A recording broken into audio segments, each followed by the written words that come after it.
Olá pessoal, chegamos a mais uma aula de matemática, nossa 10ª aula. Tema agora, localização e representação de figuras no plano cartesiano. O que é plano cartesiano? Como que eu localizo um ponto no plano cartesiano? Tá, eu só uso o plano cartesiano na matemática, isso só existe na matemática. Vocês já devem ter ouvido falar do GPS, certo? O que é o GPS? GPS, com certeza vocês já ouviram falar, é chamado Sistema de Posicionamento Global, em inglês, Global Positioning System. Bom, ele é usado para determinar a posição de algum ponto, de algum objeto no mundo, no globo. Então, sempre que eu quero encontrar algum ponto, algum lugar, eu uso GPS. Como que ele funciona? Da seguinte maneira. Bom, são 24 satélites ao todo, e eles completam a volta na Terra, giram em redor da Terra, na atmosfera, tal, acima da atmosfera. De que maneira? De forma que qualquer ponto da Terra, qualquer que seja, ele esteja ao alcance de pelo menos 4 desses satélites. Então, qualquer ponto na Terra, ele está sob o alcance de 4 desses satélites. Aí o que acontece? Eu quero determinar a posição de um ponto. Então, esse objeto, ele emite um sinal para os satélites.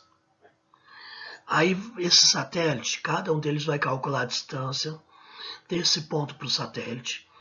Vai fazer o que a gente chama de triangulação. O que é isso? Com 3 desses pontos, forma-se um triângulo, a gente determina que aquele ponto está dentro desse triângulo de área. E aí, a gente já determina uma posição aproximada.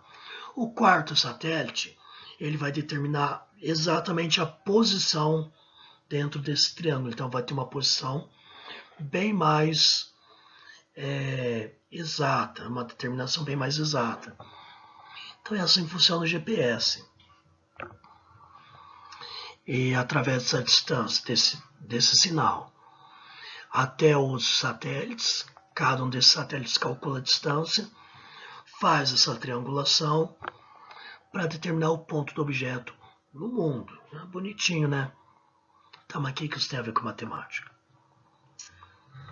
Bom, quero que vocês observem esse pequeno mapa aqui da bairro da Barra em Salvador. Eu quero que vocês localizem o Largo do Camarão. Eu estou contando aqui 20 segundos para vocês tentarem localizar. Quero ver se vocês conseguem.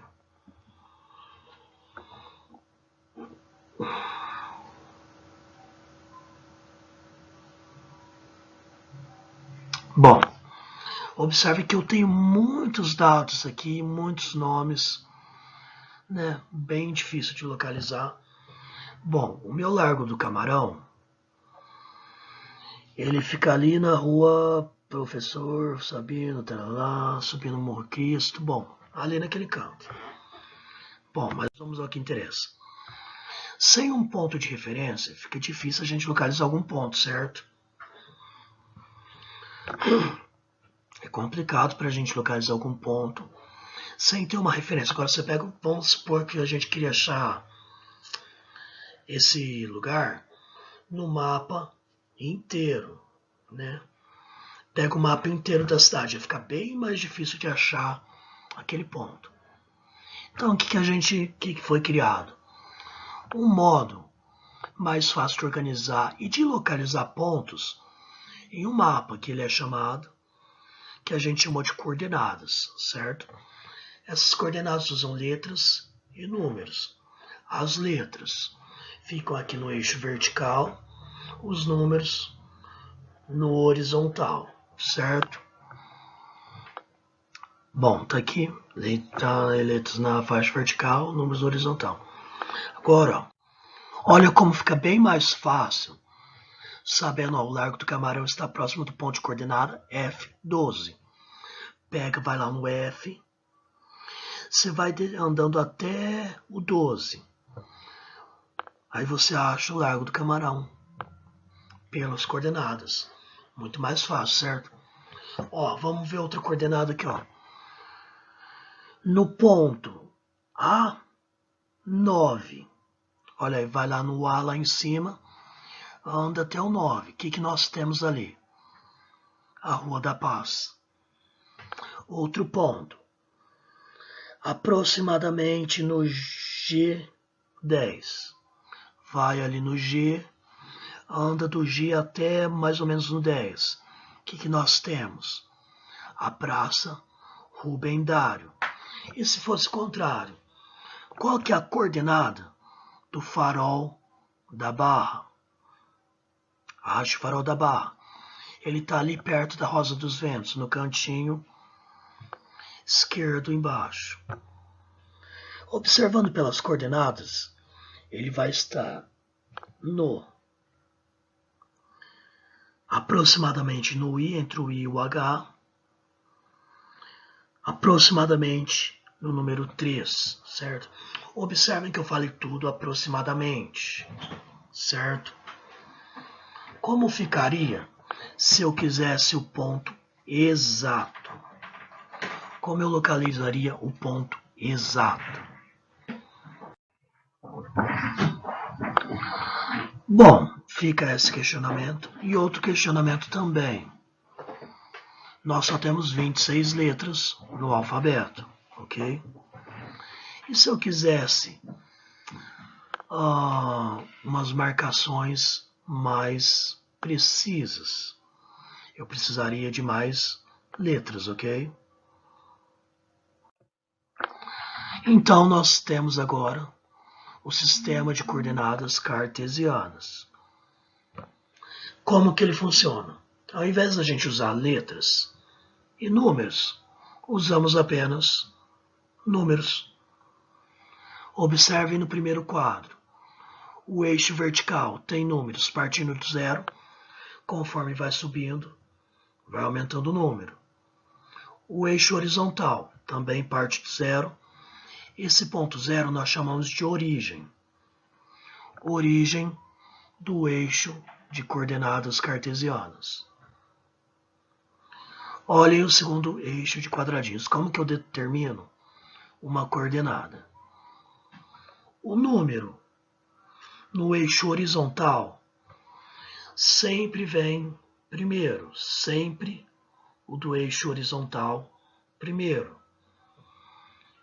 Eu marco ponto com os dois números das coordenadas, entre parênteses, a letra na frente é o nome do ponto, pode ser A, B, C, etc. Então, no meu eixo horizontal, a coordenada desse ponto é o 3. No eixo vertical, a coordenada desse ponto é o 2. Como que eu marco esse ponto? A letra do nome, P. Primeiro número, eixo horizontal, 3. Segundo número, eixo vertical, 2. Então esse ponto é o ponto P3, 2. Ou ponto P de coordenadas 3, 2. Bom, gente, como que eu marcaria então, por exemplo, se eu quisesse marcar esse ponto aqui, ó?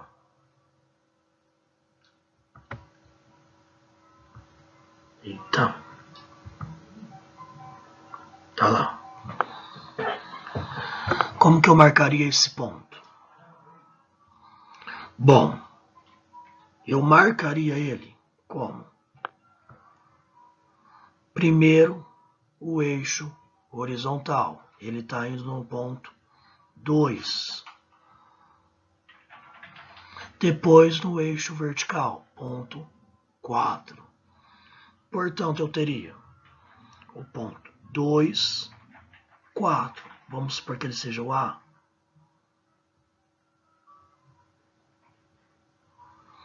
Então eu tenho aqui o ponto 2, 4, ok?